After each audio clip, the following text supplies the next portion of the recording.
Leadership is less about what you do in the room and more about what it is left in the room after you leave it. Traditional leadership models focus on how leaders should behave and more or less assume that if leaders behave in a certain way, then they will get a certain outcome, like better performance or more innovation. But that's not really how leadership works. At junior levels, people can directly drive the results through what it is that they're doing. They can make sure that they do things well and work harder and longer so they do more of it.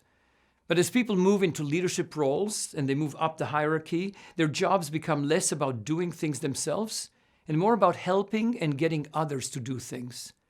In fact, by the time that someone becomes CEO of a larger firm like many of our clients, there is little that they personally do that directly impacts the performance. In fact, by the time that someone becomes CEO of a larger firm, like many of our clients, there is little that they personally do that directly impacts performance. Instead, they set the strategy, identify issues and resolve discussions. They focus people, motivate them, and set the tone. In other words, they create a working environment, a kind of an operating system for their people. And this operating system is what leadership is really all about.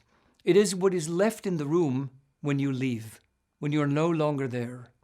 And in our research with thousands of leaders across the globe, we have discovered that leaders who create better operating systems achieve higher levels of performance. So if you want to be successful, focus less on trying to behave in certain ways and more on the impact you have and the operating system you create.